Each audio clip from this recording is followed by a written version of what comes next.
Buenos días de nuevo a todas y todos. A partir de este momento estamos transmitiendo en redes sociales. Podemos dar inicio formal a la sesión del día de hoy. Gracias.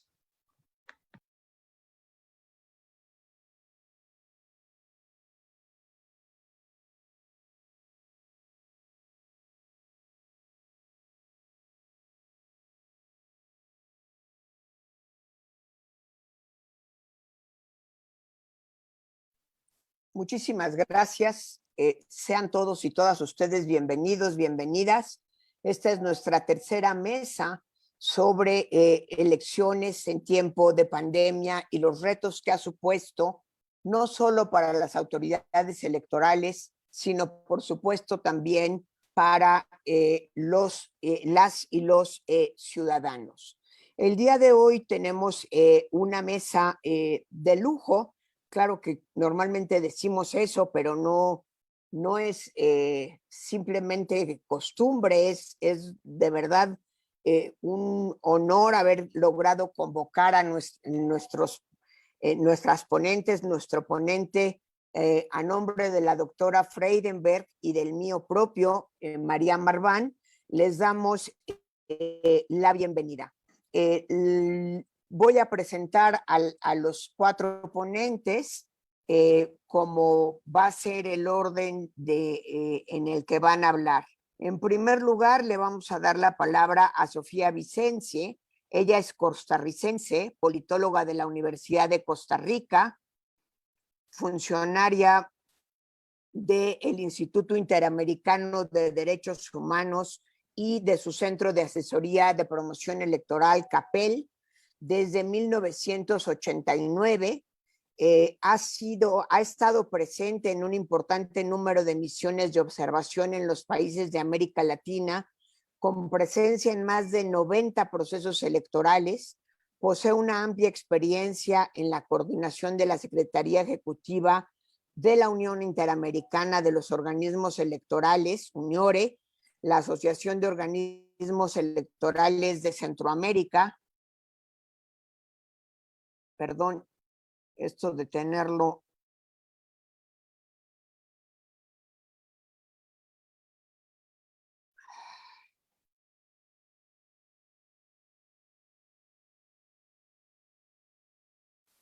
Flavia, ¿puedes seguir?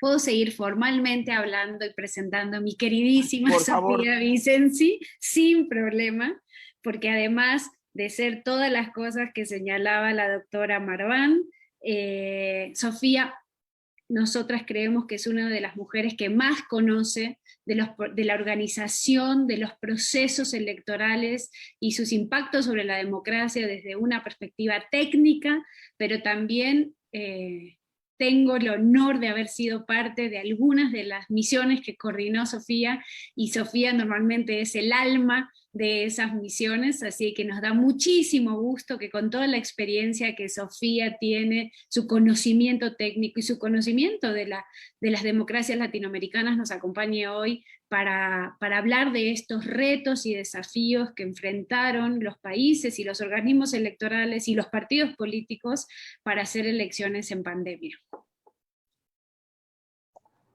Muchísimas gracias, Flavia. Yo creo que Flavia siempre me pone un poquito más arriba de lo que realmente es y genera expectativas.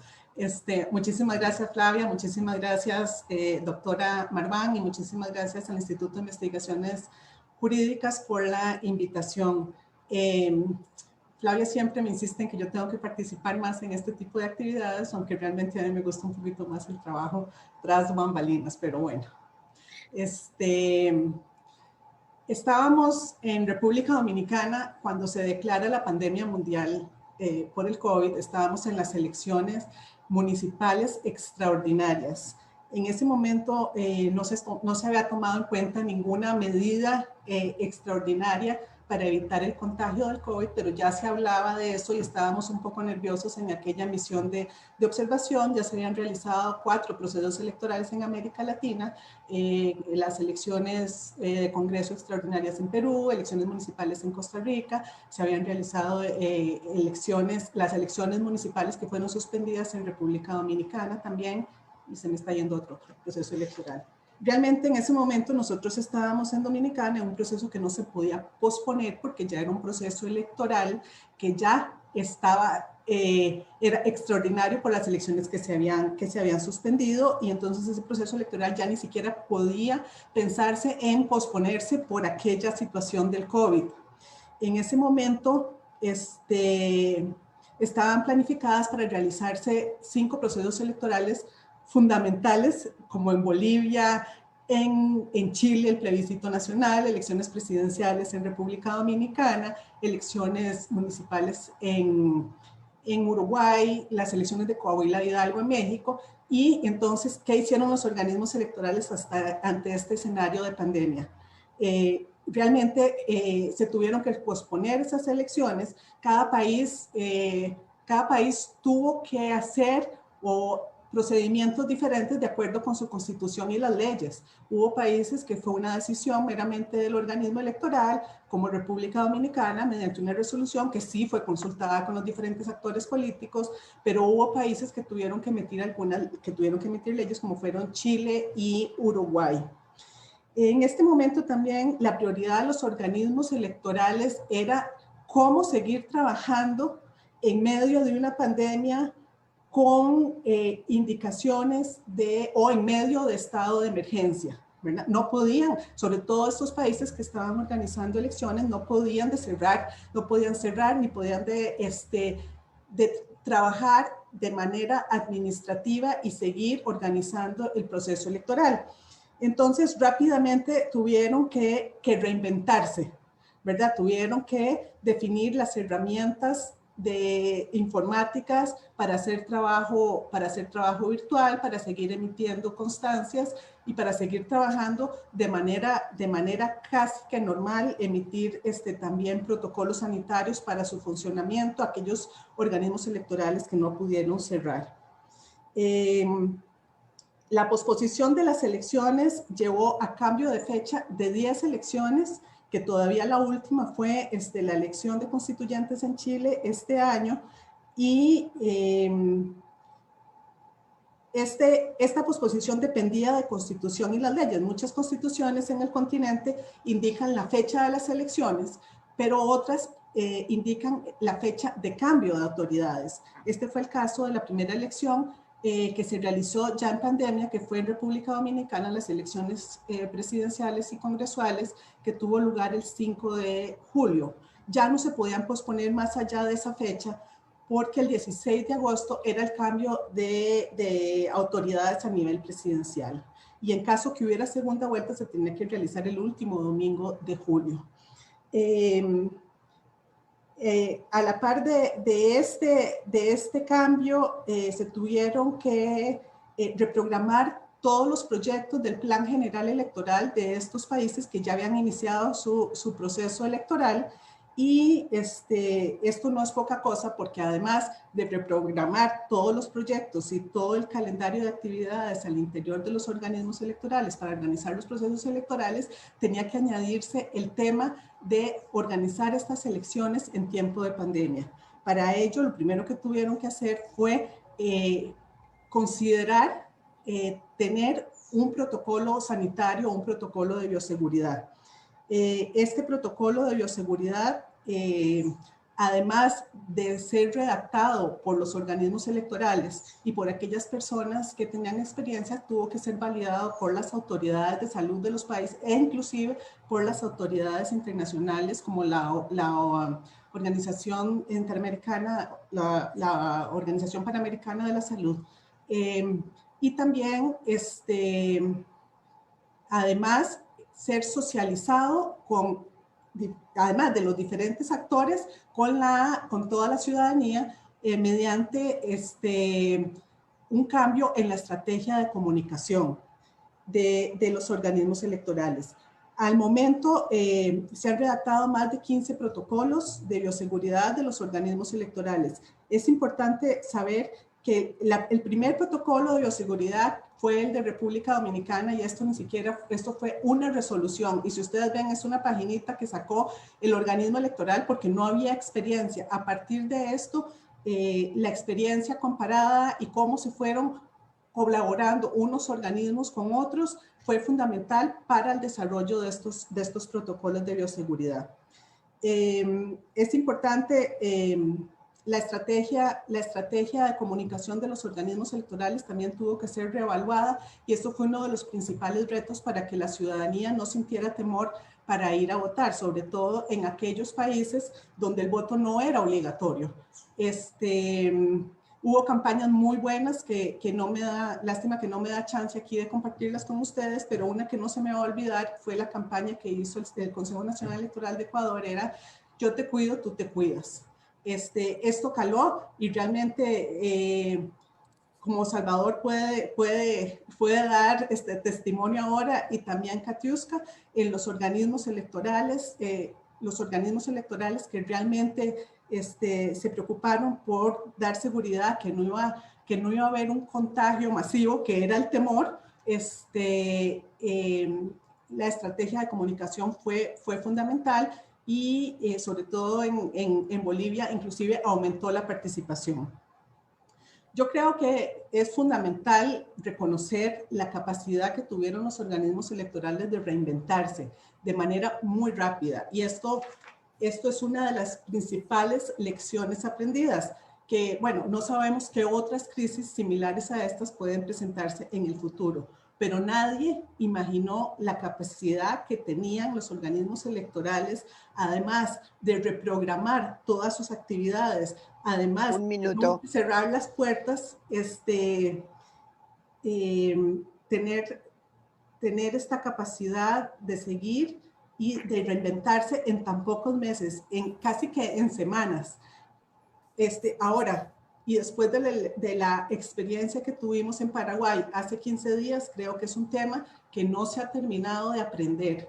En una elección como la paraguaya, donde quedó un vacío entre quién era el responsable de la aplicación de este protocolo sanitario, si el organismo electoral o los partidos políticos, sí se vieron grandes deficiencias y yo creo que hay que esperar los resultados de pruebas en los próximos meses para ver hasta dónde realmente se vio afectado el contagio.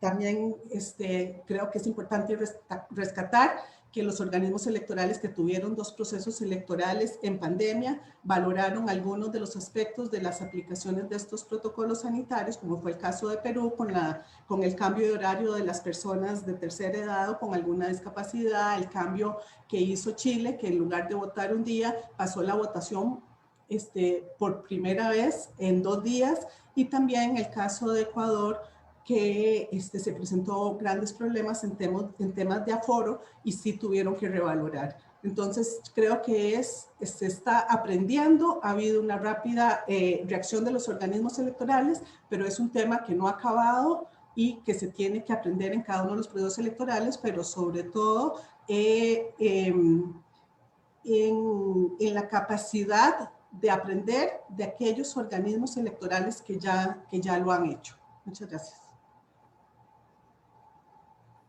Muchísimas gracias, querida Sofía. Nos ayudaste muchísimo a comenzar con la primera pregunta que teníamos para toda esta ronda de intervenciones. Una ronda de intervenciones que lo que intentábamos con la doctora María responder es cómo habían reaccionado los países frente a la organización de procesos electorales en pandemia, y nos enseñaste retos organizativos, cuáles fueron las acciones que destacaría, y esa idea me gusta mucho de la capacidad de reinventarse de los organismos electorales que tú pones sobre las mesas, y cuáles fueron las buenas prácticas que tú identificaste en este proceso comparado. Millones de gracias por tu primera intervención. Entonces, seguimos con la presentación de los siguientes participantes de esta mesa. Le voy a dar la palabra a mi querida Claudia Zavala. Claudia Zavala es mexicana, licenciada y maestra en Derecho por la Universidad Nacional Autónoma de México y actualmente consejera electoral del Instituto Nacional Electoral desde 2017 y con una amplia experiencia en diferentes organismos del sistema electoral mexicano, porque Claudia tiene experiencia en autoridades jurisdiccionales, pero también experiencia como el Tribunal Electoral del Poder Judicial de la Federación, pero también experiencia a nivel subnacional por haber estado en el Consejo del Instituto Electoral del entonces Distrito Federal, hoy Ciudad de México. Querida Claudia, esta es tu casa, muchísimas gracias. Tiene la palabra por 7 minutos.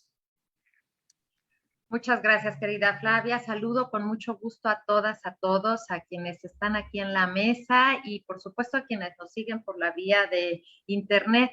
Realmente el tema que nos ocupa es seguir platicando, reflexionando, porque no hemos terminado de aprender, eso es cierto.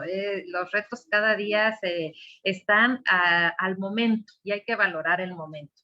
Pues yo quiero comentarles desde la visión del INE, que como ustedes saben en México tenemos un modelo pues complejo porque está la autoridad nacional, pero también están las autoridades locales, administrativas locales, nosotros les llamamos organismos públicos electorales locales. Pero, a ver, los retos que nosotros enfrentamos, primero es que pues la pandemia a todas y a todos nos tomó de sorpresa y tuvimos que aprender sobre la marcha. Nosotros estábamos con 2 procesos electorales locales en los que teníamos que tomar definiciones, qué hacer frente a una pandemia que pues iba creciendo cada día. Y lo primero que tuvimos que ver es la amplia comunicación. Yo creo que es uno de los temas importantísimos en el modelo mexicano, pues tuvimos que entrar y relacionarnos muy de la mano con el OCRE, porque hay competencias definidas en ambas autoridades, pero teníamos que platicar con ellos. Y sobre todo, lo primero que dijimos es un tema que nosotros no manejamos, el tema de la salud, pues nos acompañamos, y esa es otra palabra clave, acompañarnos de las personas expertas en salud. Afortunadamente, creamos un consejo consultivo de muy prestigiados especialistas y prestigiadas especialistas en salud pública. Quiero decir los nombres porque les tenemos que reconocer siempre este acompañamiento. El doctor David Kersenovich, el doctor Germán Fajardo Dolci, el doctor Pablo Curi Morales, la doctora María de Lourdes García García y la doctora María Imelda López Villaseñor. Sin su acompañamiento, créanme que habría sido mucho más complejo darle un seguimiento a este tema. La segunda definición grande que tomamos es la democracia se tiene que recrear. Las elecciones no se pueden dejar de hacer. Entonces, era el segundo momento. ¿Cómo las vamos a hacer? Bueno, acompañados de este grupo consultivo, pero también de las autoridades de salud, que eran las que nos iban dando y marcando pautas, cada quien en sus responsabilidades, lo que hicimos fue empezar a operar los protocolos. ¿Cómo le vamos a hacer para dar confianza? Y creo que esta es otra tercera palabra muy significativa. No dejar de hacer elecciones, pero dar esa confianza, comunicar y convencer a la ciudadanía de que participar en toda la organización de la elección era seguro. Era seguro para el cuidado personal de la salud, pero también necesitábamos ser corresponsables para el cuidado colectivo hacia las demás personas. Y aquí, ojo, algo muy importante que no podíamos dejar de ver. Las guías, los protocolos, cada quien las aplicábamos en el ámbito de nuestras competencias. Los partidos políticos les hicimos algunas recomendaciones para las campañas, acorde con las modalidades que se iban dando momento a momento en los estados primero, y a nivel nacional hicimos unas recomendaciones amplias para las precauciones que se tenían que tener durante las campañas. También hicimos 10 protocolos para cada momento del proceso electoral, porque no podía ser uno solo, porque el esquema organizativo era diferente para las personas que iban a salir a tocar a la puerta, a buscar a los funcionarios de mesa directiva, de casillas, y decirle a la ciudadanía: te van a tocar, pero van a ir con todas las medidas de seguridad, atiéndelos, ábrelos. Y para el momento de la jornada electoral, para el momento de los cómputos distritales, para todos esos momentos de organización, tuvimos que diseñar los protocolos. Los protocolos tenían una guía básica, pero tenían particularidades en cada uno de esas etapas. Y luego, algo muy particular, nosotros como INE tuvimos muy claro, concentrarnos en la organización electoral, no engancharnos, porque se dio, sobre todo la elección federal reciente, se dio en un ambiente político muy complejo, muy dividido, pero también con ataques directos a la autoridad. Y eso es un ingrediente que no habíamos tenido, entonces teníamos que construir la confianza respecto de salud y respecto de las fortalezas de la autoridad con independencia, con autonomía, para que la ciudadanía se apoderara precisamente de lo que es parte de ellos. Ahí tuvimos que entrar de verdad con modelos informáticos. Esto es renovarnos. Sí es cierto, Sofi, sí es cierto. Tuvimos que replantear muchas cosas, reinventar otras cosas y moldear algunas, ¿no? Para seguir conservando esos estándares de calidad, pero atender al momento de la salud. Y por supuesto, la óptima coordinación que teníamos que tener entre las autoridades locales, con una perspectiva constitucional muy clara. Si las elecciones no se pueden suspender, es cómo las tenemos que hacer para no generar o crisis constitucionales o vacíos de poder, o cómo le teníamos que hacer. Y esa perspectiva siempre la tuvimos en cuenta. Afortunadamente, la ciudadanía nos dio una muy buena respuesta. Logramos llegar con ese mensaje de cuidado, y ellas y ellos se apropiaron para ser observadores, observadoras electorales, funcionarios del funcionariado de mesa directiva de casilla, para ser CAEs y supervisores electorales. Todas las personas, se desplegó un gran número de ciudadanas y ciudadanos a nivel del país para hacer frente a esto. Y lo que les puedo decir es que este proceso electoral, una vez más, la ciudadanía nos acompañó junto con el INE, porque no se puede entender un proceso electoral sin las y los ciudadanos y la autoridad que lo organiza, pero vencimos algo, vencimos el miedo.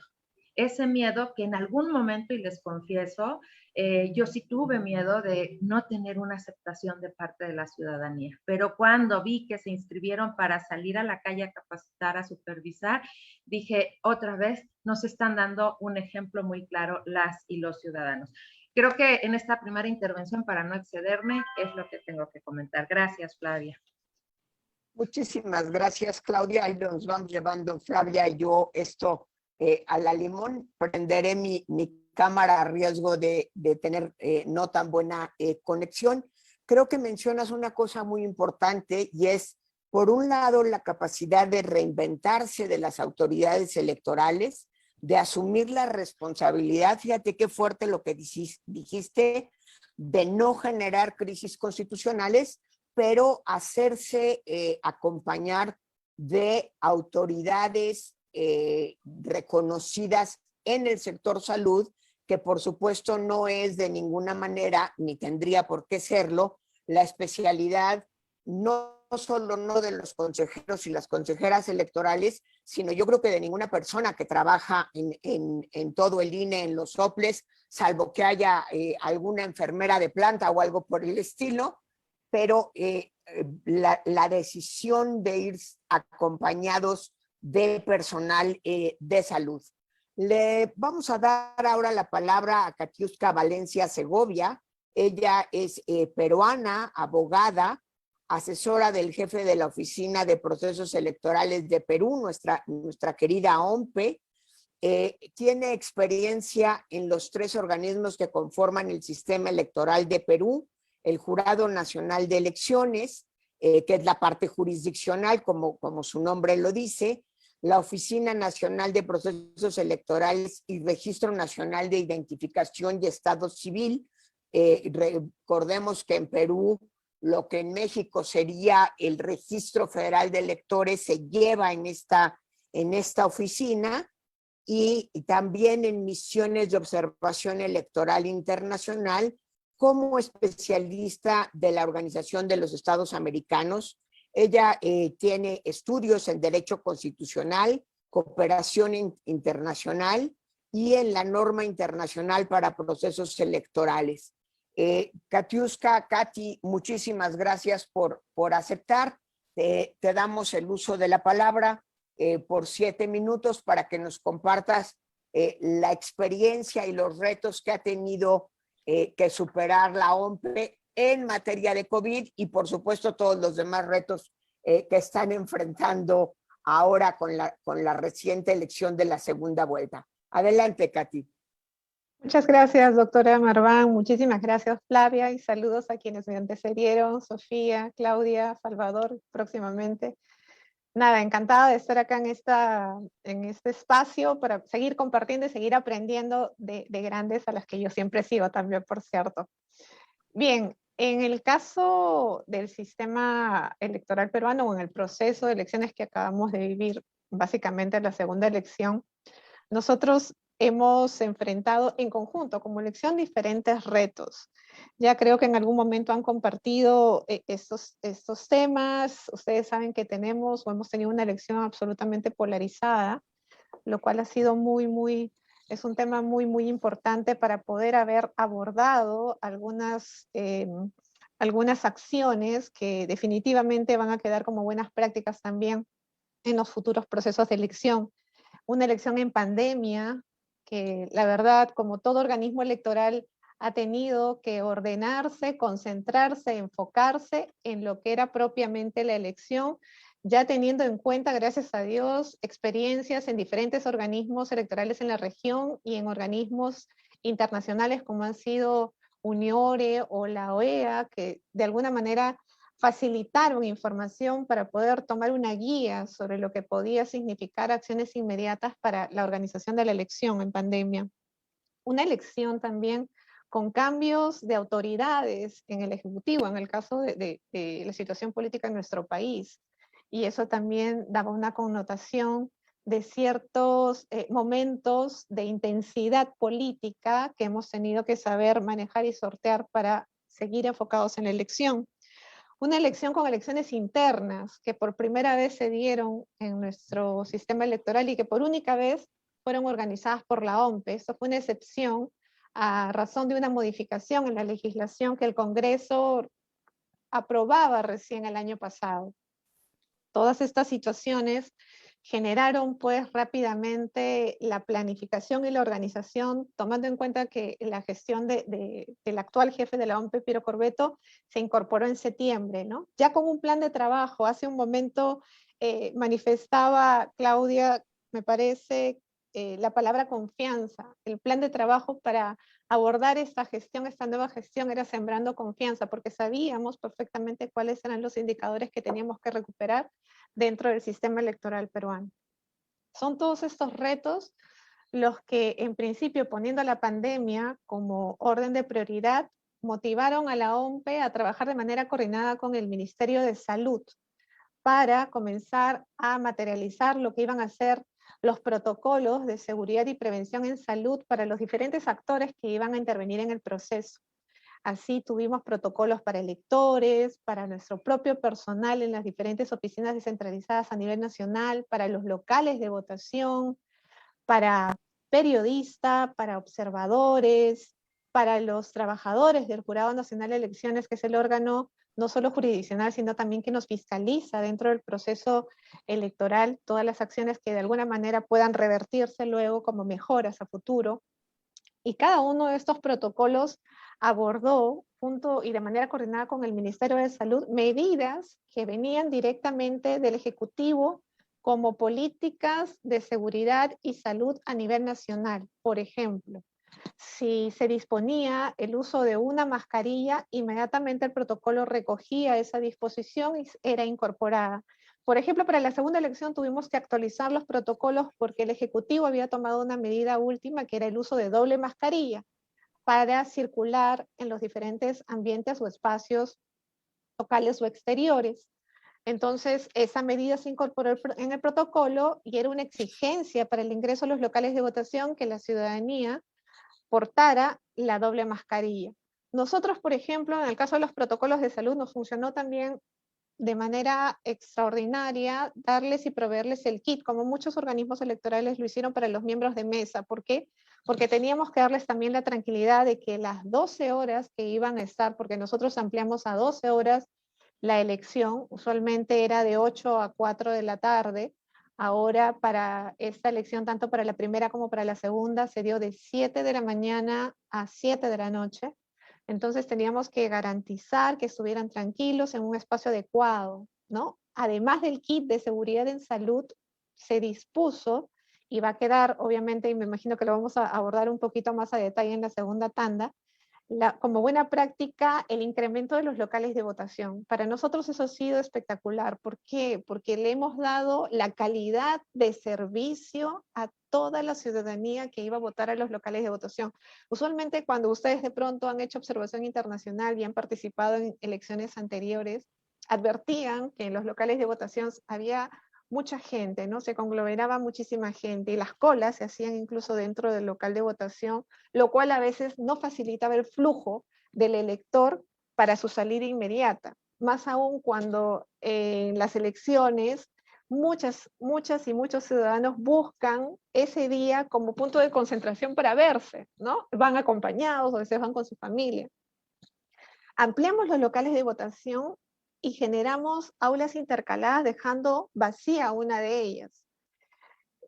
Lo que vimos para la primera y para la segunda elección fue un flujo tranquilo, adecuado, inmediato. No hubo los problemas de aglomeración dentro del local de votación. La gente se sentía mucho más tranquila, más segura, más ordenada, ¿no? Y de alguna manera eso, con el horario que dispusimos del horario escalonado, facilitó también que la ciudadanía, en la mayoría de los casos, y eso hay que reconocerlo, fuera absolutamente receptiva y cumpliera con ese horario.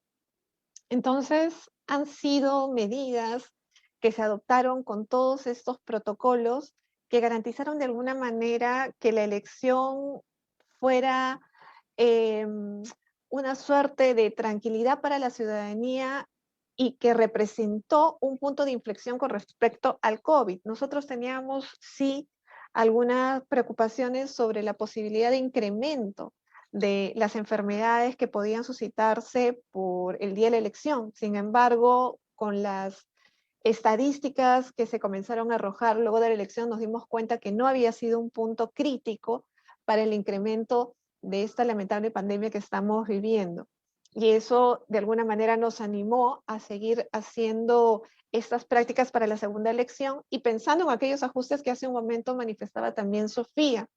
Tuvimos una experiencia para la elección de los adultos mayores, de las mujeres embarazadas, de las personas con discapacidad o algún tipo de riesgo, ¿no? Porque en principio nosotros habíamos dispuesto para la primera elección que votaran en las 2 primeras horas del día, pensando en que era el mejor momento para evitar la circulación de la gente para este grupo, que era un grupo potencialmente vulnerable. Ese fue el criterio adoptado, ¿no? Darles un espacio en donde en las 2 primeras horas había 0 circulación. Sin embargo, siendo la primera elección, todavía estaba todo este miedo, ¿verdad?, de la enfermedad, del probable contagio, y tuvimos pues en algunas zonas del país no, básicamente de Lima, en donde es muy recurrente el ausentismo electoral, unos 6 distritos aproximadamente, en donde tuvimos ausentismo de miembros de mesa y eso nos generó una dificultad para la instalación de las mesas y por ende para la rápida votación de este grupo vulnerable. Entonces, esas han sido algunas de las medidas que la Oficina Nacional de Procesos Electorales ha tenido como retos de lo que ha visto en la primera y en la segunda elección, ¿no? En esta segunda elección, un reto muy interesante y que lo vamos a detallar un poquito más en la parte de mejores prácticas de pronto, si no quieren que lo hablemos ahorita, ha sido cómo desvirtuar rápidamente todo el tema de las fake news en las redes sociales, ¿no? Ante una elección muy polarizada y comprensible en todo sentido, hemos tenido que tener acciones inmediatas con respecto a articular rápidamente un equipo de trabajo para poder desvirtuar de manera educativa, porque eso es importante también decirlo. Para nosotros, usualmente, el ámbito de la educación, OMPE realiza capacitación, pero no por eso deja de ser también una manera educativa de llegar información a la ciudadanía. Significó mucho porque hoy por hoy, por esta situación, la ciudadanía maneja un poquito más, no digo de manera general, pero un poquito más aquellos conceptos que involucraban todo lo que significa organizar un proceso electoral, qué es un acta, qué representa una contabilización, qué representa un procesamiento. En fin, hemos implementado diferentes mecanismos que van a quedar como mejores prácticas a futuro y definitivamente, tengo que decirlo, los fake news han sido todo un reto para la institución y creo que dimos la talla para también darle la tranquilidad a la ciudadanía de darle la correcta información a través de los canales oficiales. Gracias. Muchísimas gracias, Katy. De verdad creo que una experiencia que tenemos que compartir también es lo fuerte que han sido las fake news en todo el sistema, en todo el ámbito político y por supuesto en momento de elecciones en pandemia, donde se complica tanto la confianza con la que debemos ir a votar, pues sí es muy importante el haber podido combatir la desinformación intencionada que puede darse respecto a las elecciones, justamente para no alimentar el miedo de los electores. Ahora le daremos la palabra a Salvador Romero Vallillán, a quien presento con mucho gusto y le agradezco a nombre de Flavia y mía, por supuesto, y del Instituto de Investigaciones Jurídicas el haber aceptado participar. Él es boliviano, licenciado, maestro y doctor en Sociología Política por el Instituto de Estudios Políticos de París. Ha ocupado en 2 oportunidades la presidencia y la vocalía del Tribunal Supremo Electoral de 2004 a 2008 y de 2019 a 21, así como la vicepresidencia de la Corte Departamental Electoral de La Paz. Fue el primer director del Instituto Nacional Demócrata en Honduras. Dirigió el Centro de Asesoría y Promoción Electoral del Instituto Interamericano de Derechos Humanos, CAPEL, e integró la misión electoral especial creada por el Acuerdo de Paz en Colombia. Salvador, bienvenido y muchísimas gracias por haber aceptado. Tienes el uso de la palabra por 7 minutos. Muchas gracias, María, Flavia, por la invitación. Quiero comentar sobre la experiencia boliviana, el primer país en el mundo que organizó 2 procesos electorales de alcance nacional en el tiempo de la pandemia, pero me voy a referir en esta oportunidad exclusivamente al primero, a la elección general, la presidencial de 2020, que fue el proceso electoral más complejo de la historia democrática de Bolivia, y voy a hacerlo a partir de 4 elementos. El primer lugar es que la elección de 2020 ya era la más compleja de la historia democrática boliviana aún antes de la pandemia, y para ello hay 3 o 4 elementos que quiero poner o señalar. El primero es que partíamos de la elección presidencial de 2019, que fue anulada y que dio lugar a la renuncia del presidente Evo Morales y la conformación de un gobierno transitorio cuya misión principal era la de organizar esta elección. Al mismo tiempo, partíamos de una infraestructura, la mitad de la infraestructura departamental del órgano electoral, que fue destruida en las jornadas de octubre y noviembre, es decir, en las jornadas postelectorales. Teníamos un tiempo extremadamente corto para organizar la elección, apenas 120 días, desde el momento en que se posesionaban las nuevas autoridades del órgano electoral. Es decir, hubo una reconformación tanto del nivel nacional como del nivel departamental de los tribunales electorales en Bolivia.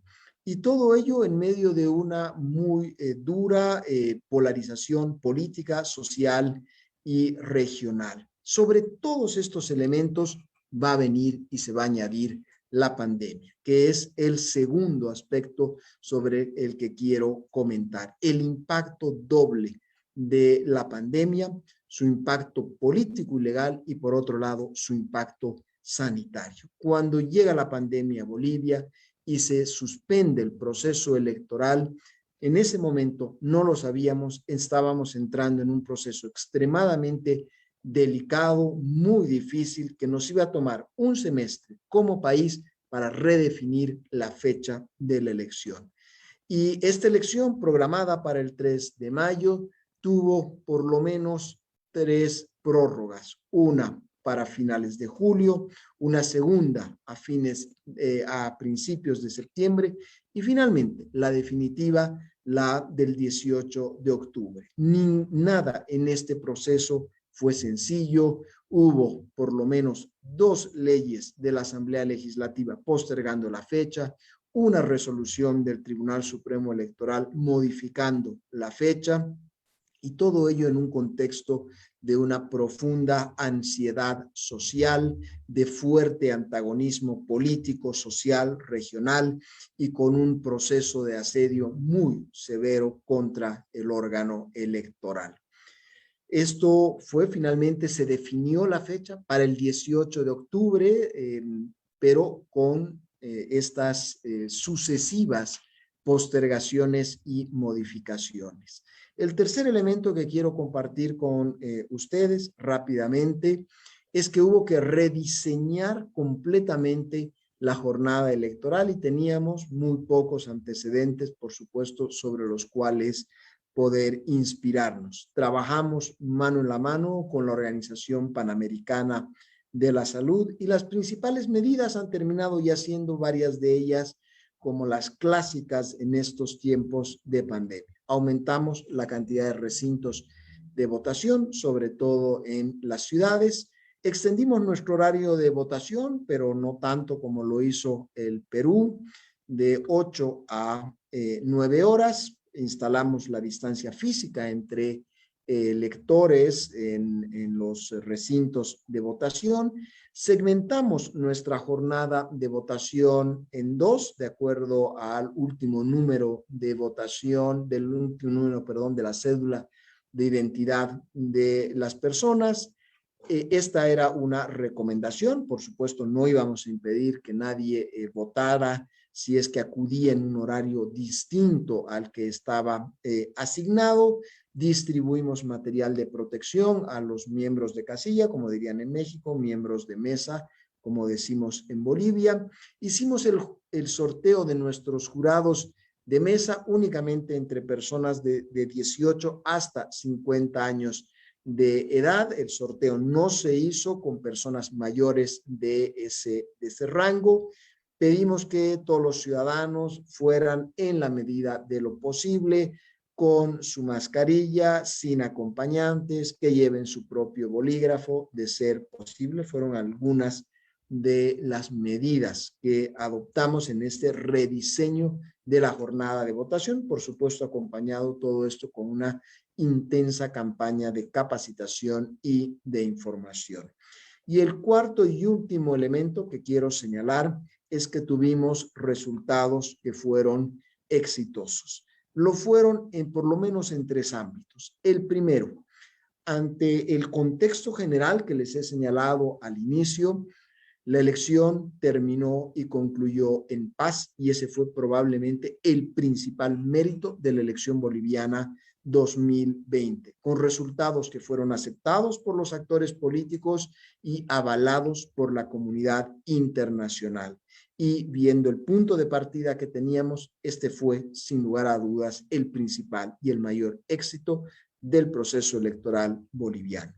El segundo elemento es que tuvimos una participación excepcional, llegó al 88.4%. Bolivia tiene de por sí uno de los mayores porcentajes de participación electoral en América Latina, pero ese porcentaje estuvo por encima del promedio histórico boliviano y también holgadamente por encima del promedio de América Latina. Y el último elemento es que finalmente se demostró también en el caso boliviano que la elección no genera ninguna incidencia negativa sobre la evolución de la pandemia. Tuvimos las 3 semanas posteriores a la jornada de votación menos casos que en las 3 semanas precedentes a la jornada de votación. Y esto fue posible, y con esto concluyo, porque tuvimos, por un lado, protocolos que estuvieron bien definidos, bien informados, y por otro lado, una ciudadanía que hizo lo suyo, que puso de su parte respetando estas consignas y sugerencias y recomendaciones para que entre todos pudiésemos cuidarnos. Muchísimas gracias, María, y muchísimas gracias, Flavia.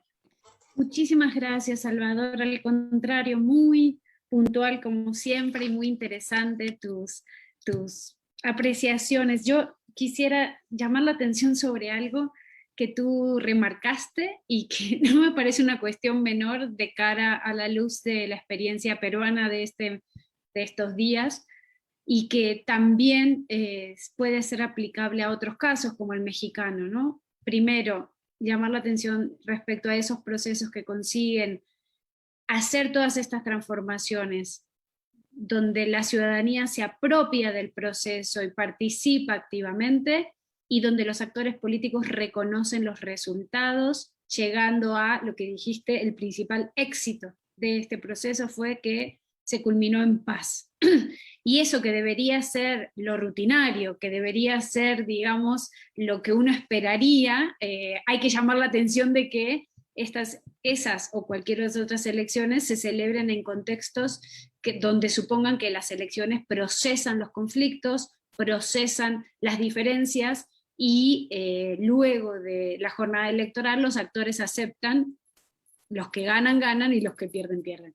Me pareció muy interesante llamar la atención sobre esta cuestión, porque evidentemente los organismos electorales estaban en una situación crítica, en contexto de desconfianza estructural hacia la política y hacia la democracia, como bien nos enseña el Latinobarómetro o las encuestas del Barómetro de las Américas. No son momentos digamos, de felicidad democrática, pero al mismo tiempo las democracias y los organismos electorales están mostrando capacidad de resiliencia, de enfrentarse a crisis y reinventarse y procesar las diferencias y avanzar.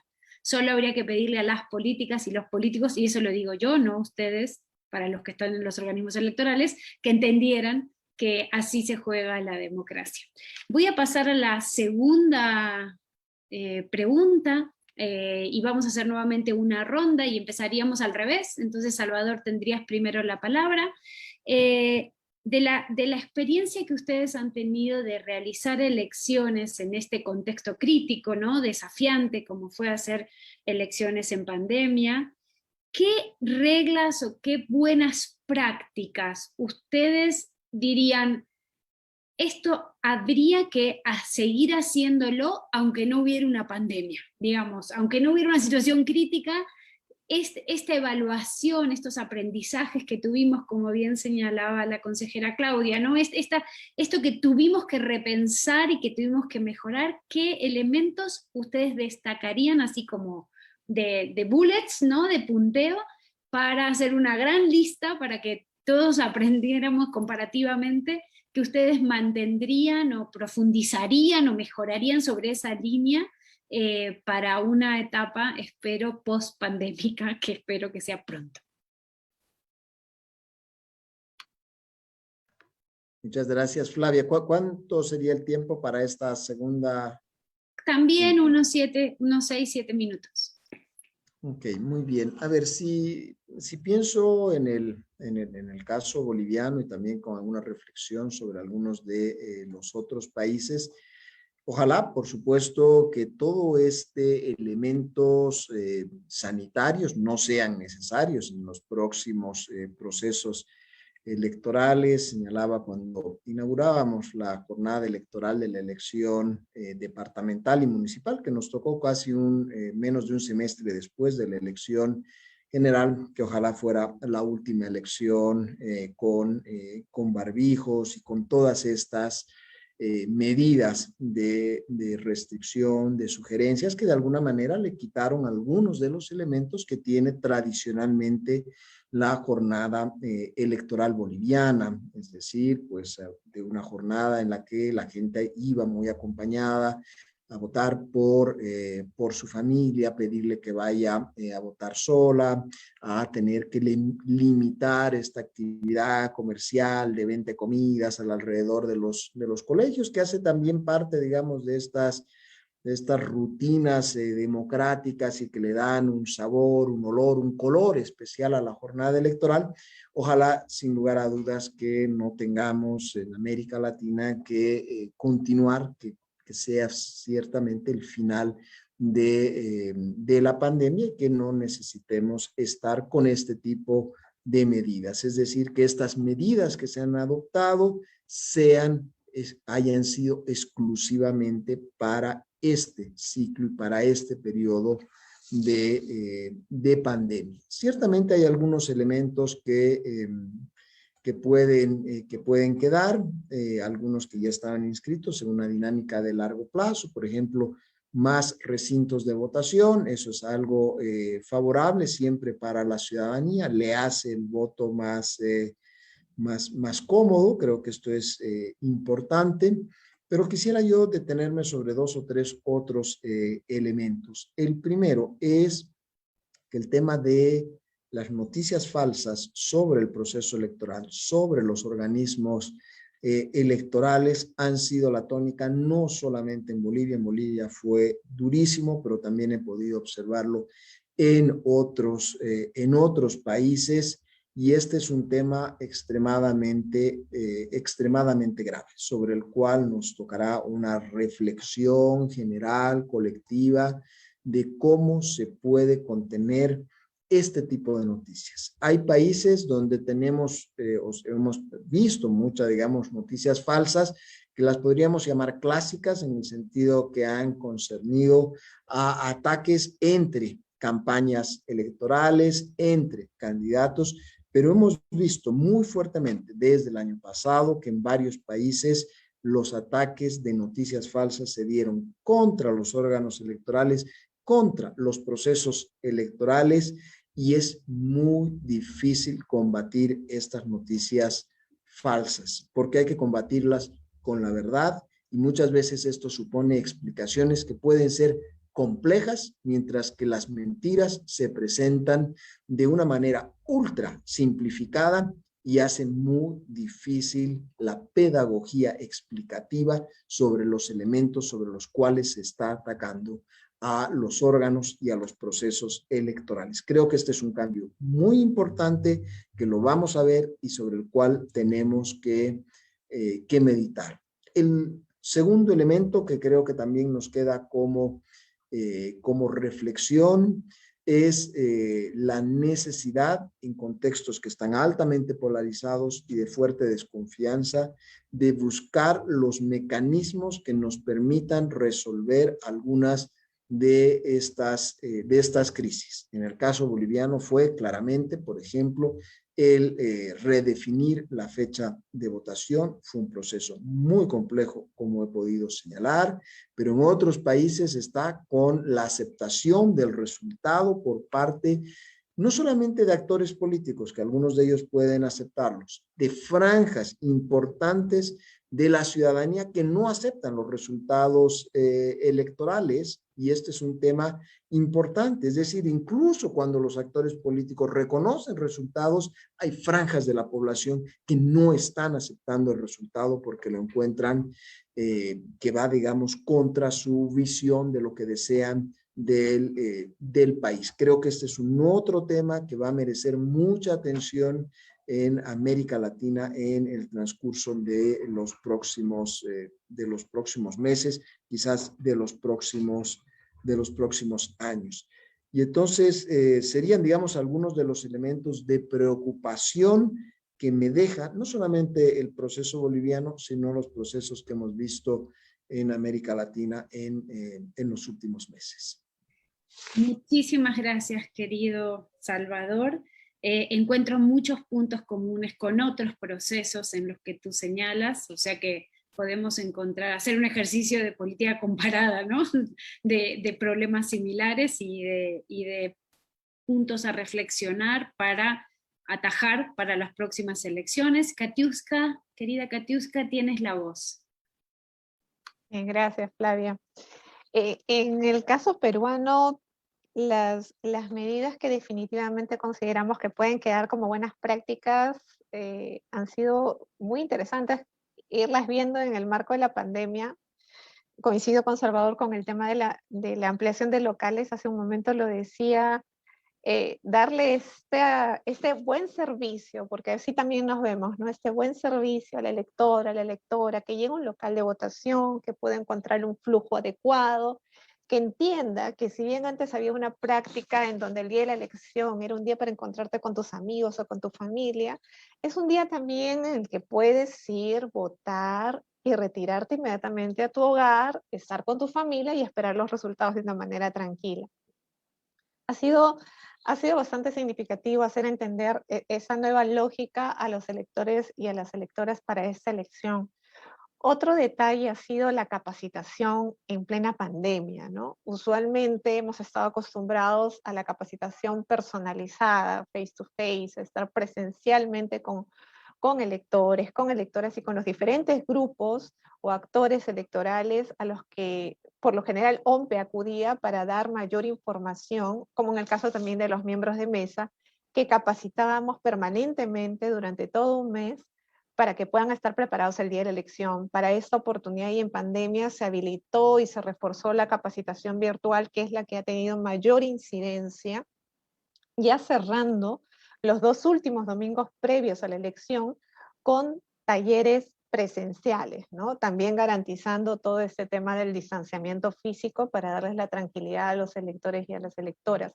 Y esto de la capacitación virtual nos ha ayudado a nosotros incluso para hacer seguimiento de cómo el elector o la electora sigue la metodología o los manuales, ¿verdad? Incluso hasta los videos, veíamos qué tanto tiempo de atención podía tener un video de unos 15 o 20 minutos en una persona para ir viendo a futuro cómo ir modificando también los mensajes en el proceso de capacitación, lo cual es absolutamente interesante y me imagino que en algún momento pediremos algún espacio con los diferentes organismos electorales para ver cómo se va también modificando esta lógica del mensaje en la capacitación de los miembros de mesa o de los diferentes actores electorales. Herramientas como el chatbot también a nosotros nos sirvieron y nos fueron de mucha utilidad para los miembros de mesa, porque si bien tenemos nosotros, por ejemplo, coordinadores de mesa, un coordinador de mesa por cada 3 mesas de sufragio para poder estar al tanto de las necesidades de los miembros de mesa el día de la elección, el chatbot les permite de alguna manera también acceder a consulta inmediata sobre alguna duda. Y eso, si bien lo logramos ya un poquito avanzando el proceso, con pocos días antes del día de la elección, sabemos que va a ser una herramienta que va a ser absolutamente funcional en los futuros procesos. El voto escalonado, el horario, también funciona. Y para la segunda elección hicimos la modificación para este grupo vulnerable que hace un momento mencionaba que se dieron en las 2 primeras horas del día. Lo tuvimos que pasar para 2 horas en la tarde, garantizando que la mesa estuviera instalada ya para este grupo vulnerable, porque siempre le reconocemos a los adultos mayores que son los primeros en acudir a la mesa. O sea, tienen tanta responsabilidad cívica, de verdad, en esta generación, que es tan lindo, pero tratamos de cuidarlos y hacerles entender también que va cambiando un poco la lógica de la elección. El tema del pago, del estipendio, del incentivo a los miembros de mesa para la pandemia fue muy interesante y estamos convencidos de que debe continuar aunque no estemos en pandemia, porque son horarios en donde en nuestro país, por cierto, que tiene una alta tasa de informalidad, a veces los domingos son días de trabajo. Y si saliste sorteado en nuestro sistema, es una obligación que acudas a cumplir tu rol de miembro de mesa, siendo pasivo incluso a una multa administrativa. Entonces, funciona muy bien el tema del incentivo y cómo hemos de alguna manera también sincerado la información dentro de la banca con este incentivo, porque muchos ciudadanos y ciudadanas han facilitado sus cuentas bancarias eligiendo incluso el sistema de pago, lo cual también transparenta este tema del movimiento de los recursos dentro de lo que le asignan ahora un organismo electoral desde el Ministerio de Economía y Finanzas. La presentación de los resultados cada 30 minutos en la web oficial de la OMPE y en las redes sociales, en el Twitter, ir comentando cada 30 minutos cómo se iba dando el procesamiento de las actas electorales y facilitando incluso dentro de este espacio aquellas actas que fueran observadas y luego pasaran a la instancia jurisdiccional para ser resueltas, ¿no? En donde la resolución también es alojada en nuestra plataforma para que el partido político, la misma ciudadanía entienda cuál es la lógica de algún cambio o movimiento en los resultados. Yo hace un momento decía que ha sido interesante esta parte de las redes en el tema educativo para nosotros, porque a pesar de que, por ejemplo, los fake news han sido todo un reto y nos han impulsado y empujado a dar información, Salvador decía, en las redes hay que ser bastante explícito, ¿no? Detalle, no dar demasiada información, pero hemos entendido cuál es la lógica de explicación para ir desvirtuando cada información que podía darse por diferentes canales, y eso nos ayudó a que entendieran que era un acta procesada, un acto contabilizada, qué es una observación, por qué se da una observación. Nunca pensamos que las redes podían ser tan potentes en este espacio. Ahora lo sabemos, sabemos que en adelante son una herramienta a la que hay que acudir porque ya cambió la lógica de la ciudadanía, sobre todo de la ciudadanía más joven, que es la que se alimenta de estos espacios para tener información inmediata. En ese sentido, nosotros tenemos ya pensado mantener estos equipos de respuesta rápida sobre información falsa, porque ya es inminente que las redes sociales van a formar parte de nuestras vidas de aquí en adelante, y sobre todo vemos que lamentablemente dentro del sistema de las elecciones, por ser también un contexto político, va a persistir. Entonces hay que estar preparados para lo que se venga más adelante en los futuros procesos de elección. Y en esta lógica de nuevas experiencias es que nosotros ya hemos presentado algunas iniciativas para que puedan ser ya modificación legislativa, ¿no? En el caso para nosotros los locales de votación es absolutamente importante. En el Perú no es una obligación de los privados ni de los públicos darnos los locales de votación, es un proceso de negociación con los públicos básicamente, y ahí hemos tenido, y conoces Flavia Piero, en un proceso de apostolado, convenciendo a diferentes espacios de que nos dieran los locales de votación, y pasar de 5.000 locales de votación que usualmente se utilizaban en los diferentes procesos de elección a casi 11.000 y pico ha sido una tarea ardua, bastante significativa, y que, como decía al principio, esperamos no retroceder en ello para seguir dando los mejores servicios que se pueda a la ciudadanía. Muchísimas gracias. Katy, parece ser que vamos a tener que generar probablemente otro seminario hablando de la otra pandemia, una que seguramente llegó para quedarse, que es la de las noticias falsas, pero la verdad es que sí vemos cómo este proceso electoral, la apropiación, vamos a llamarle así, de las propias redes sociales para poder combatir la infodemia y las noticias falsas, pueden ser una gran ventaja para las autoridades electorales. Les recuerdo a todos aquellos y aquellas que nos siguen en Facebook que estamos recibiendo preguntas del público para que tan pronto como acabe esta segunda ronda de preguntas podamos contestar algunas de ellas o todas ellas.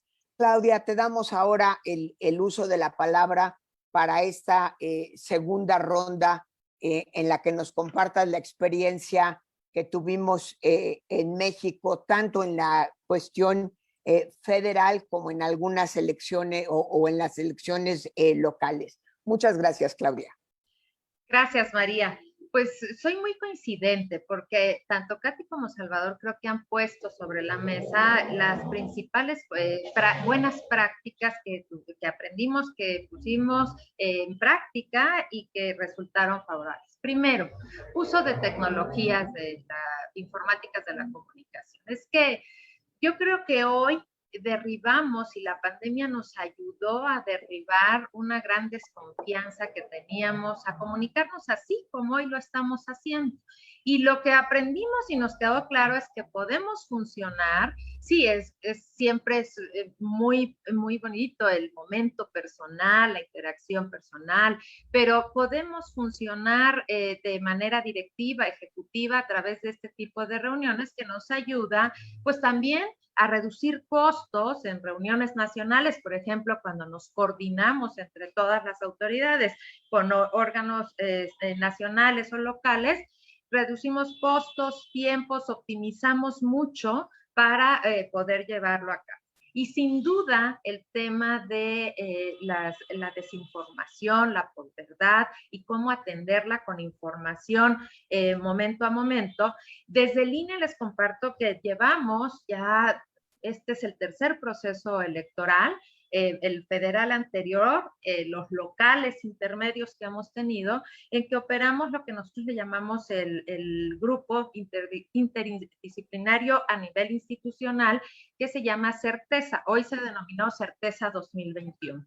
Y aquí es un grupo donde hay representantes de todas las áreas técnicas que están atendiendo de manera inmediata las noticias falsas, las preguntas también, porque hay muchas preguntas, no solo hay noticias falsas, sino preguntas que nos permite tener esta comunicación ágil y oportuna para colocar la información verdadera en caso de noticias falsas y de manera muy frontal, decir, esto está falso, ¿no? Porque hay videos, hay miles de informaciones que se distribuyen en las redes y nosotros tenemos que tener esa capacidad. Entonces, la comunicación tiene que ir con pedagogía, y aquí conecto también lo que dice Salvador, pero yo creo que una de las cosas que nosotros tenemos que aprender hoy por hoy es que la pedagogía de los procesos electorales no solo la debemos realizar en el paso a paso de la elección, sino que tenemos que ser siempre, y debe de ser permanente. Debemos de tener una comunicación muy clara, muy cierta, incluso desde las escuelas, de qué es el proceso, cómo están las etapas, e ir involucrando a la ciudadanía en esos momentos para familiarizarse. Por ejemplo, todas las tecnologías que utilizamos, igual que fue en Perú, que en otras partes del mundo, nosotros utilizamos capacitación virtual ahora para observadores electorales, para el funcionariado de mesa directiva de casilla, para las reuniones de coordinación con nuestros órganos desconcentrados, pero también con los OPLES.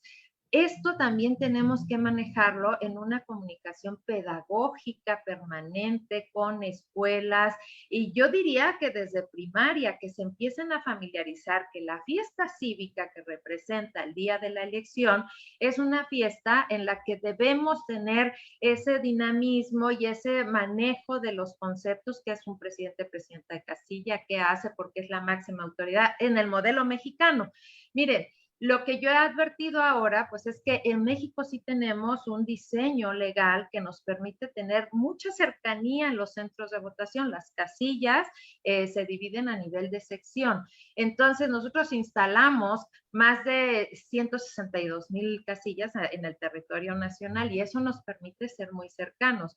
Pero también lo que necesitamos es tener este proceso de comunicación continuo para familiarizar a las y los ciudadanos, a las niñas, a las jóvenes y los jóvenes con el proceso electoral, porque es parte de la recreación democrática. Creo que esa es una de las prácticas que hoy con las tecnologías podemos utilizar muy bien para involucrar a las personas.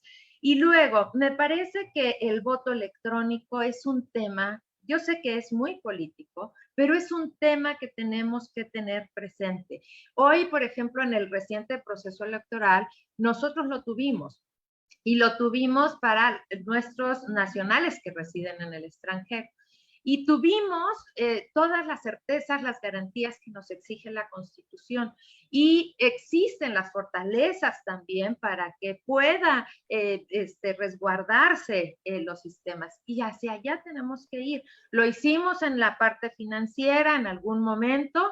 Tenemos que ir en los modelos electorales, porque cualquier caso fortuito, fuerza mayor, situación extraordinaria, ya vimos que lo que nos permite seguir operando es el uso de las tecnologías informáticas.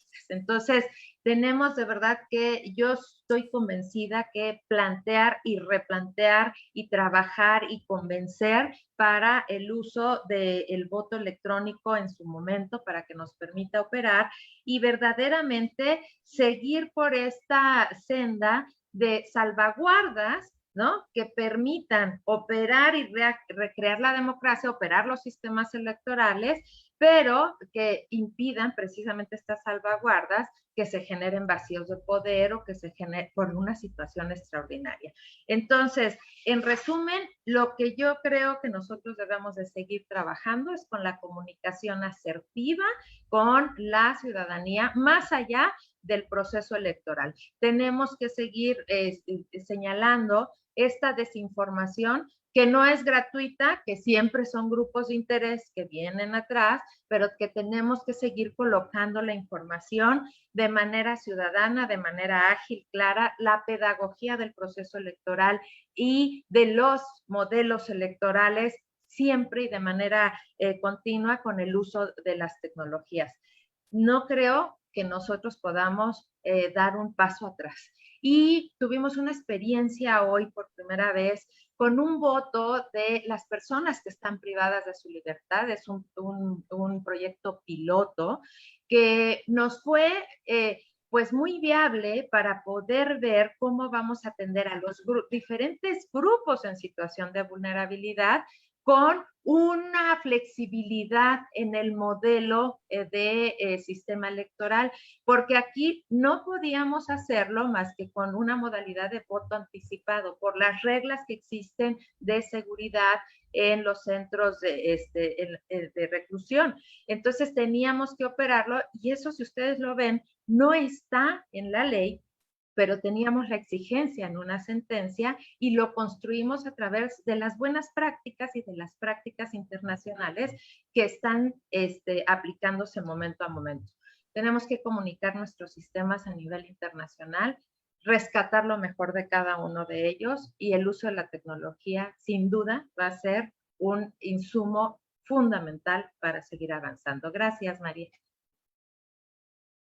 Muchísimas gracias, Claudia. Le damos ahora la palabra a Sofía, que como lo dijimos al principio, tiene una visión más global de lo que ha ido pasando en diferentes países por la misma naturaleza de su trabajo y de su experiencia. Sofía, tienes tú ahora otra vez el uso de la palabra. Muchísimas gracias. Yo creo que si bien es cierto, los organismos electorales y los diferentes actores políticos han demostrado que se ha aprendido con rapidez y que se han implementado proyectos de manera rápida que han permitido realizar más de 20 elecciones en América Latina desde que se declaró la pandemia.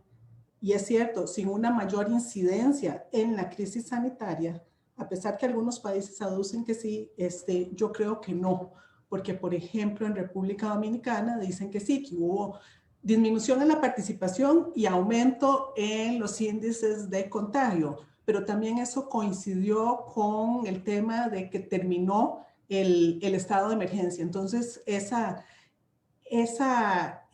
aumento no necesariamente, y en otros países como en Honduras, tuvo que ver realmente con el proceso electoral, sino con el momento en que se realizó el proceso electoral y cómo coincidió con un pico de pandemia, como fue en Honduras, o cómo coincidió con la terminación en ese momento del estado de emergencia. Pero creo que si bien es cierto, ha habido buenas prácticas, todavía se está aprendiendo y nos falta muchísimo por aprender. Y así como vaya variando la pandemia, que no sabemos qué va a pasar, así los organismos electorales y los diferentes actores políticos tienen que ir variando su forma de actuar, ¿verdad? Y los protocolos sanitarios, y ya lo dijo Katiuska, además tienen que ir variando y es un tema que está en constante evolución. Es cierto, y coincido con Katiuska, con Claudia y con Salvador, que las mejores prácticas tienen que ver con temas de herramientas tecnológicas que no van a permitir, que se van a utilizar en el manejo normal de día a día de los organismos electorales, sino también en temas de educación, de capacitación, y eso llegó para quedarse. Porque bueno, la valoración es que ha sido muy positivo y que es mucho más fácil llegar a algunas poblaciones, sobre todo en esta América Latina, ¿verdad? Que es tan disímil geográficamente, pero también se ha comprobado que muchas de estas prácticas se han tenido que ver complementadas por capacitaciones y actividades presenciales, y eso ha sido así también. También creo que coincido con ellos que la valoración de los centros de votación, que a veces es caótica, también es un tema que llegó para quedarse y es toda esa replanteamiento del lugar donde se deben instalar los centros de votación y también, por supuesto, la sanitización y la preocupación por la salud de las personas que están ahí horas, 12 horas en un centro de votación, también es una preocupación que debe mantenerse por parte de los organismos electorales y de aquellos que organizan los procesos electorales. También es importante ese fortalecimiento de educación y capacitación de los votantes. Pero yo quisiera cerrar con una nota no tan optimista que a mí me ha preocupado a lo largo de todos estos meses, y es el voto de las personas enfermas de COVID. En algunos países se ha tomado la decisión que estas personas simplemente no votan. Y esto es por disposiciones del Ministerio de Salud, Poder Ejecutivo, que les dan una orden de salud que no pueden salir de sus casas, etc. El caso donde se discutió más este tema fue en Chile. En Chile se habló de leyes, de reformas electorales, de hacer voto adelantado, de voto en casa, etcétera, que todo eso no es tan fácil de realizar. Al final y al cabo, no pudieron votar. Hubo países donde yo vi que simplemente tienen que tomar las medidas y tienen todo el derecho a votar. En Argentina, en este momento, se está hablando de un voto preferente, que las personas enfermas de COVID llegan al centro de votación, dicen que vienen enfermas de COVID y se hace un aula, un lugar cerca de la entrada del centro de votación y ahí van a poder votar. Y realmente el caso que más me impactó, además del chileno, fue ahora en Paraguay, hace 15 días, que era una elección con responsabilidad de los partidos políticos, responsabilidad del órgano electoral y un montón de vacíos ahí en el medio que decían, no, es que si viene enfermo, le tomamos la temperatura, simplemente tienen que devolver. Entonces yo quiero cerrar con lo que debería haber iniciado, y era ese balance que deben hacer todas las autoridades no solo a nivel nacional, sino a nivel nacional, sobre la garantía de los derechos políticos, ¿verdad?, con el cumplimiento del derecho a la salud. Y a mí el tema de la garantía del voto de las personas enfermas de COVID es un tema que me inquieta muchísimo, porque yo creo que no se han tomado medidas, las medidas necesarias para garantizar el derecho político del voto de cualquiera ciudadano. Muchísimas gracias, querida Sofía. Muy interesante sobre todo este punto, pero sobre todo este punto de las personas enfermas, ¿no? Me acuerdo que en el País Vasco incluso no se les permitió, se les canceló los derechos de participación. Y esto nuevamente pone en discusión en un tema que los cuatro han trabajado y han pensado mucho, ¿no? Respecto a las formas de votación, ¿no? Cómo los organismos electorales van a tener que ir repensando diferentes mecanismos de votación y no solo el día de ir y ejercer tu derecho a voto, ¿no? México ha discutido esto con el tema de las personas migrantes, ¿no? Y ya ha avanzado en términos de la digitalización de esa participación, pero creo que todavía hay una discusión mayor y siempre terminamos en esta discusión de voto electrónico o no voto electrónico, voto con papeleta o no voto con papeleta, ¿no? Y estamos divididos frente a ese tema, no hay consensos, digamos, ¿no? Pero creo que la pandemia nuevamente lo puso sobre la mesa, ¿no? Cómo reducir costos, cómo garantizar el derecho a participación de todas y todos, independientemente de dónde estés el día de la elección.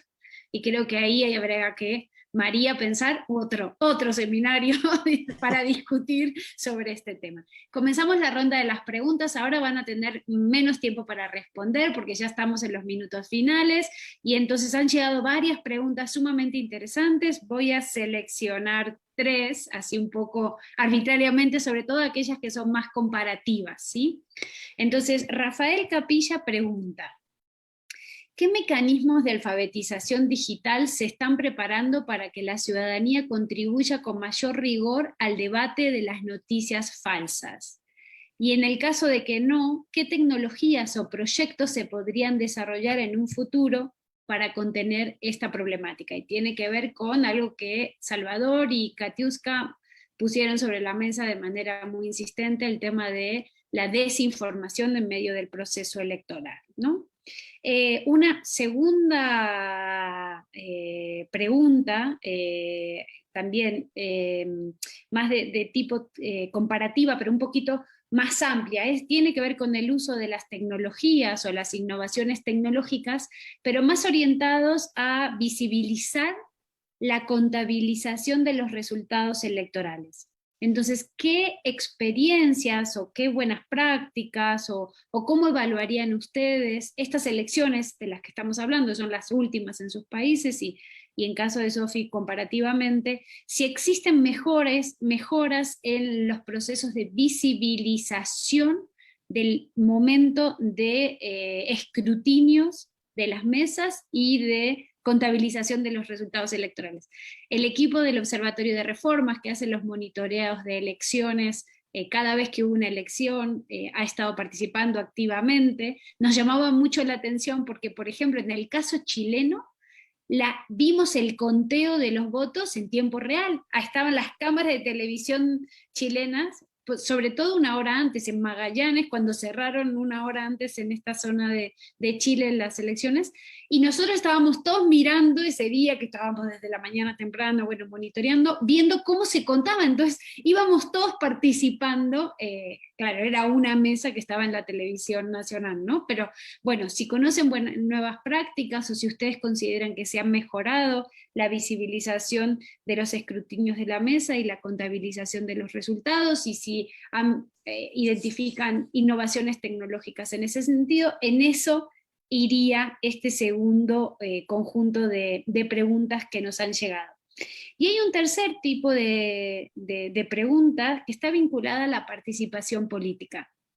Y entonces, aquí específicamente en el caso boliviano y en el caso mexicano, ¿cómo, y bueno, y Sofi, si tú ves esto en otros países, ¿cómo verían? ¿Cuáles son las causas que explicarían el incremento de la participación política en estos países? Es decir, ¿por qué Salvador dice participaron mucho más en Bolivia de lo que habían hecho, y en el caso mexicano, bueno, fue claro que para una elección intermedia fue mucho mayor la participación de lo que estábamos acostumbrados. Entonces, en esta última ronda de preguntas, que tienen 3 minutitos más o menos para contestar, todas estas preguntas que nos han llegado, que es súper interesantes, no hay un orden establecido. ¿Quién comienza? ¿Quién gustaría comenzar?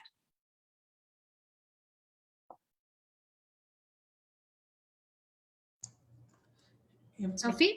Sí, yo nada más, a nivel general es importante saber que tanto los escrutinios como la transmisión y divulgación de resultados muchas veces depende de la legislación de cada país, ¿verdad? Si bien es cierto, en Chile lo hemos vivido, que ahí mismo cuando se está haciendo el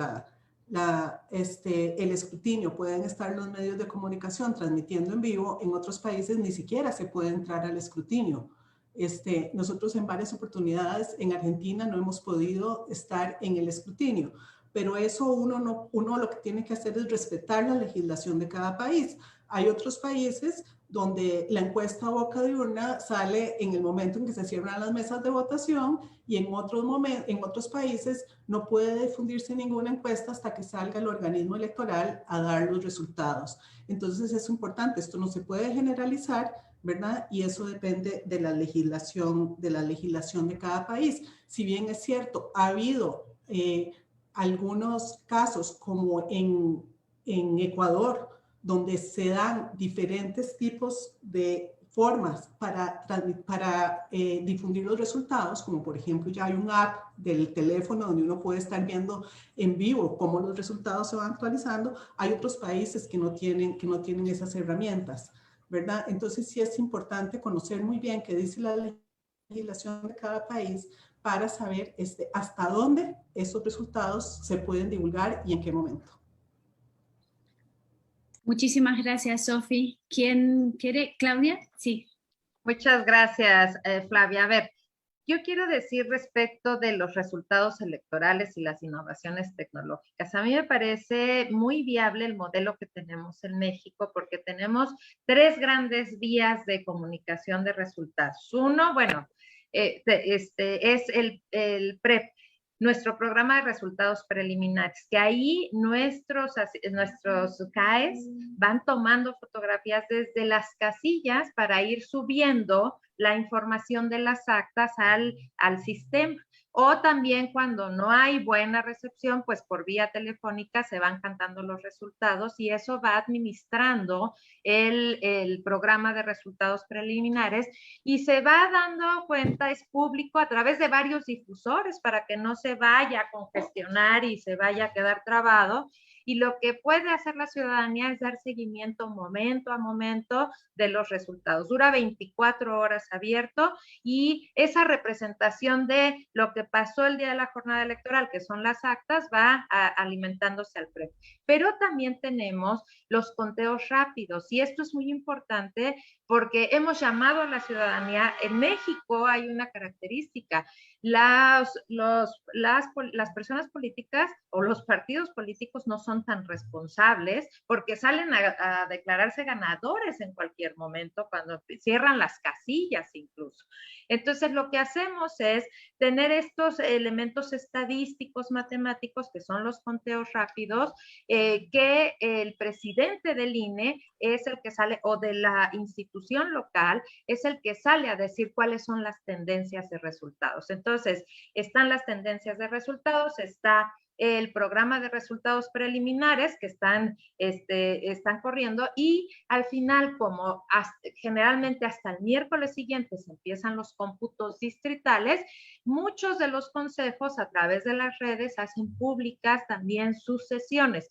Algunos no, porque la conectividad no es tan buena, pero muchos sí lo hacen, y también es ese otro gran momento que se tienen. En este proceso electoral es una cuestión de resultados de verdad técnicamente muy pulcra, porque los parámetros de participación de los votos de las varias fuerzas políticas tuvieron una correspondencia casi exacta. O sea, de verdad que es muy bueno el tener todos estos mecanismos de difusión.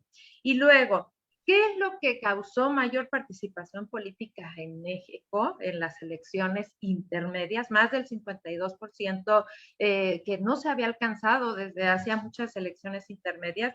Yo creo que paradójicamente lo fue la polarización, que tuvimos una sociedad muy polarizada y que mucha gente se apropió en esa polarización.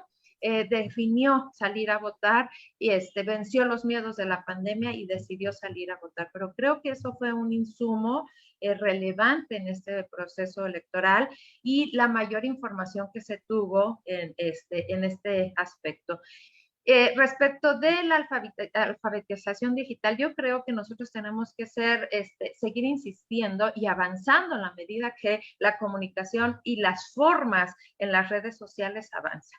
Hoy los esquemas que nos funcionaron o nos han estado funcionando para Facebook, Twitter, se ven replanteados también en las nuevas formas, en Instagram, en todas estas redes sociales en las que tenemos que abarcar. Y en esa medida tenemos que incursionar también.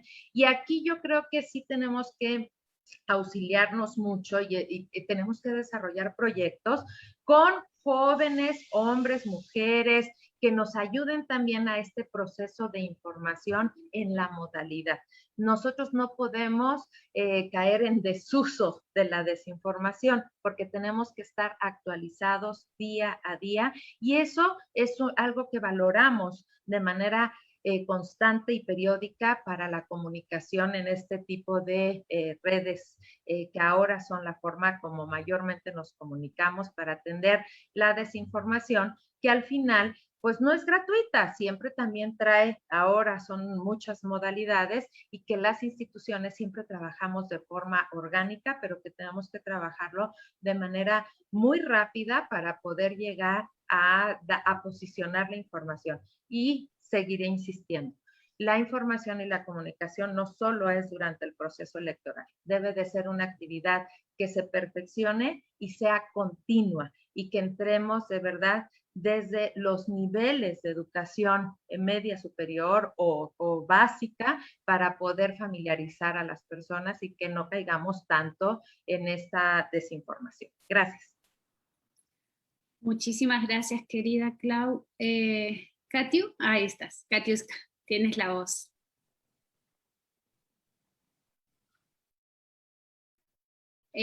No se escucha el micrófono. Ahora sí.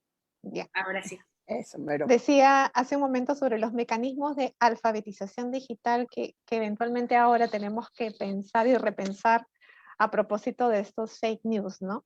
Y no solo de eso, sino que ya estamos en la era digital. Hace un momento Claudia decía, hay que como que ya ir eliminando esas resistencias que eventualmente antes teníamos por la necesidad de estar presencialmente en todo y para todo. Sí, hay acciones que definitivamente nosotros hemos hecho luego de una evaluación rápida entre la primera y segunda lección, qué es lo que amerita atender presencialmente para ir mejorando y haciendo los ajustes. Ahora hablamos de una nueva forma de comunicación, una nueva forma de creación, una nueva forma de comprensión, no solo de todo este grupo de personas que ya son nativos digitales, sino también de las personas adultas que están en este proceso de entendimiento sobre este nuevo espacio. Nosotros contamos, como muchos organismos electorales de la región, con una plataforma que se llama OMPEDUCA, ¿no? Que es donde alojamos prácticamente todo lo que es este espacio de capacitación para procesos de elección y que Claudia y creo que Salvador también reconocen que va a ser ya de carácter permanente, hacer estos procesos de inducción con la ciudadanía sobre lo que significa una elección o sobre lo que involucra ir a elegir, sobre lo que involucra el rol de un miembro de mesa.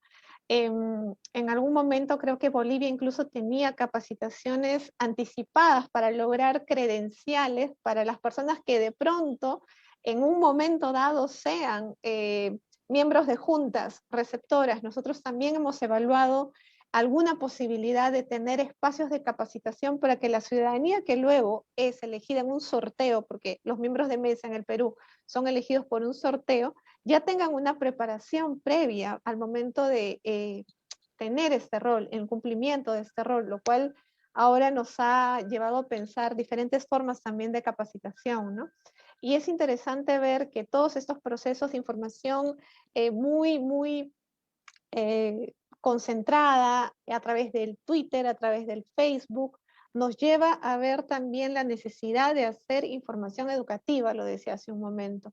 Y es ahí en donde vamos a comenzar a repensar las nuevas formas de comunicación con todos estos diferentes espacios, con los partidos políticos. Nosotros hemos tenido talleres con personeros de los dos diferentes partidos políticos en esta segunda elección de manera permanente. Personeros de mesa, personeros de centro de cómputo. Hemos invitado a los personeros del centro de cómputo a los espacios preparados para entender cómo era toda esta lógica del procesamiento del acta y no se generara ninguna duda. Eso lo hicimos. Tratamos de dar toda la información y transparentar toda la información en esos aspectos y lo alojamos también en la web oficial de la OMPE, lo compartimos a través de las redes sociales para que ellos también pudieran hacer réplica de manera interna en sus organizaciones políticas. En el tema de visibilizar la contabilización de los resultados electorales, si bien el sistema de alguna manera te garantiza la presencia de los partidos políticos en la mesa, porque esto va así. Tienes a los 3 miembros de mesa, titulares o suplentes de una elección, que son elegidos por sorteo y bajo ciertos criterios de elección. Por lo general tienen algún tipo de instrucción superior, algún nivel de instrucción, que sean en esta pandemia se tuvo que elegir el criterio de personas un poco más jóvenes, entendiendo el tema de los grupos vulnerables. Tuvimos que insistir un poco más en la capacitación virtual, por eso es que insistíamos en los grupos más jóvenes. También en la presencia de los personeros de los partidos políticos está la fiscalización del Jurado Nacional de Elecciones, el organismo jurisdiccional en los locales de votación, está la presencia de la Defensoría del Pueblo en los locales de votación, está la presencia del Ministerio Público en los locales de votación. O sea, tenemos toda una serie de actores electorales que de alguna manera en diferentes procesos de elección te garantizan la seguridad de que el trabajo de la mesa es el resultado expreso de la voluntad popular de cada uno de los electores que se ha acercado ese día del sufragio. En esta elección, para la segunda elección, sobre todo por el tema, hace un momento, al principio decía, un tema un poco polarizado, tuvimos a bien invitar de alguna manera, de manera coordinada, porque se presentaron las solicitudes de un par de medios de comunicación que pudieran transmitir la contabilización. Sin embargo, esto solo fue por una sola experiencia, porque también se sabe que la transmisión, imagínense una transmisión por cada mesa de sufragio a nivel nacional, tendríamos que hacerlo de manera igualitaria para todos, no podríamos hacer ninguna diferencia. Y no es lo mismo la transmisión en una mesa de sufragio en zona de selva, ¿no?, que una mesa de sufragio en una zona urbana en la costa. Entonces, solo fue una experiencia que se dio para esta segunda elección. La visibilización, ahora pasando al plano de los resultados, en el ámbito de las plataformas oficiales de los organismos electorales, en el caso de la OMPE se da de la siguiente manera. El acta electoral, luego del escrutinio, sale inmediatamente al centro de cómputo. Nosotros tuvimos alrededor de 104 centros de cómputo a nivel nacional. Incrementamos el número de centros de cómputo para tener la posibilidad de contar con los resultados de alguna manera más rápido. En estos centros de cómputo, el acta se procesa, se digitaliza, se sube a la plataforma, puede ser vista por los partidos políticos y por la ciudadanía, y en el caso de que existiera alguna observación, que esto lo define el Jurado Nacional de Elecciones, el organismo jurisdiccional iba inmediatamente a los organismos jurisdiccionales descentralizados para su resolución inmediata. E incluso yo señalaba en un momento que esa resolución del organismo descentralizado jurisdiccional es cargada a la plataforma para que la ciudadanía y el partido político entienda por qué de pronto se anuló, por qué de pronto se cambió o por qué de pronto se definió de otra manera la situación. Y es así que nosotros, no solamente para este proceso, sino en procesos anteriores, es que se ha garantizado la transparencia de los resultados. En nuestro caso, solo para cerrar, sí hubo una participación del 70% para la primera elección, sobre todo porque era muy recurrente el miedo por el tema de la pandemia en el país. Nos estábamos encontrando en un país que recién se estaba organizando, todavía no definía el tema de las vacunas. Las vacunas no fueron en ningún momento un criterio para los organismos electorales en la elección. Sin embargo, en el ruido político se quería considerar como una exigencia y eso iba a ser muy, muy complicado. Para la segunda elección, luego del entendimiento de que los protocolos, como decía Sofía, funcionan y funcionaron, ya aumentó un poco el porcentaje y tuvimos alrededor de 74% de presencia de electores. Y con esto un poco ya nosotros vimos que es seguir trabajando para garantizar la confianza de la ciudadanía y que pueda sentirse segura en una elección. Gracias. Muchísimas gracias, por supuesto, Katy. Le damos ahora el uso de la palabra a Salvador y ya con esto cerramos porque ya estamos sobre el tiempo. Salvador, adelante.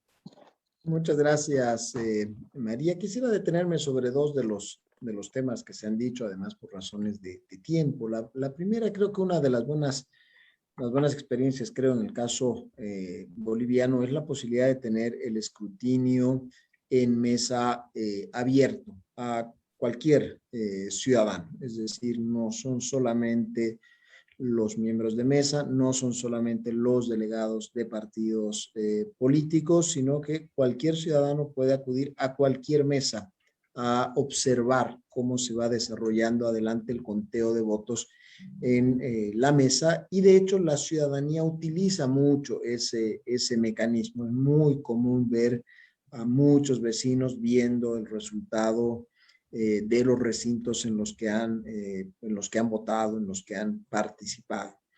Y me detengo sobre el otro tema, sobre el nivel de participación. Ahí creo que ciertamente estos niveles de participación se explican por la convergencia de varios factores. Pueden haber elementos legales sobre el carácter obligatorio o no del voto. Ese puede ser un elemento, sin lugar a dudas. El segundo elemento es que también hay culturas políticas que son participativas y hay culturas políticas que lo son mucho menos. Y por lo tanto esto puede tener un impacto importante para ver las diferencias entre países o incluso dentro de un país. Un país es extremadamente complejo para ver las diferencias entre distintas regiones. Y por último, hay elementos de coyuntura política que son importantes, y el de la polarización política ciertamente es un elemento que cuando está presente, sabemos que tiene muchas veces elementos que pueden ser bastante negativos, la polarización para la democracia, pero normalmente para la participación electoral suele jugar como un estímulo. Es decir, allá donde tenemos elecciones muy confrontadas, donde se siente que se está definiendo el futuro, el destino del país, y no solamente un cambio de gobierno, un cambio de autoridades, los niveles de participación, por supuesto, pueden ser muy altos. Pero creo que también hay que considerar el tema de la pandemia, y no hay que olvidar que dos de los niveles más bajos para cada uno de esos países, por supuesto, de participación electoral, los hemos tenido en tiempos de la pandemia. Tanto Perú como la República Dominicana han tenido en estas elecciones su nivel más bajo de participación. Y pueden haber varios elementos, pero no se puede pasar por alto el tema de la pandemia. En algunos países sí ha afectado los niveles de participación. En otros no, y creo que aquí también, y con esta reflexión cierro y concluyo, creo que es también importante el momento en el cual se da la elección en el ciclo de la pandemia. Si estamos en una fase ascendente, hay elementos disuasivos. Si estamos en una fase descendente, por supuesto hay más posibilidad de tener elementos de estímulo para la participación. Y aquí yo me quedo en los 3 minutos asignados. Mil gracias, María, nuevamente, Flavia, por la invitación. Un gusto haber compartido con ustedes y con todas las colegas de la mesa. Muchísimas gracias. A nombre mío y de Flavia les damos, por supuesto, las gracias. No solo a ustedes que han ahora participado y nos han enriquecido con lo que fue sucediendo en cada uno de los países o en la región. También queremos agradecer al equipo de Observatorio de Reformas Electorales de América Latina que nos han estado apoyando con la difusión en redes y con fotografías, etcétera. Al equipo de apoyo de transmisión del Instituto de Investigaciones Jurídicas, desde luego también a nuestro querido Uriel. Y no quiero dejar de mencionar que el 23 de agosto tenemos ya la cuarta mesa de este ciclo de conferencias que justamente tratará sobre las redes sociales y los retos que nos están presentando a la democracia, a las autoridades electorales, a los partidos políticos. No me queda de verdad más que darles las gracias. Muchísimas gracias, Sofía. Muchísimas gracias, Katy. Muchísimas gracias, Salvador. Y al final dejamos a Claudia por ser de casa, pero también muchísimas gracias. Flavia, buenas tardes. Y no sé si quieras decir algo más. Con esto cerramos la mesa del día de hoy. Muchas gracias. Muchísimas gracias. Bye, gracias. Gracias. Gracias. Buen día. Hasta luego.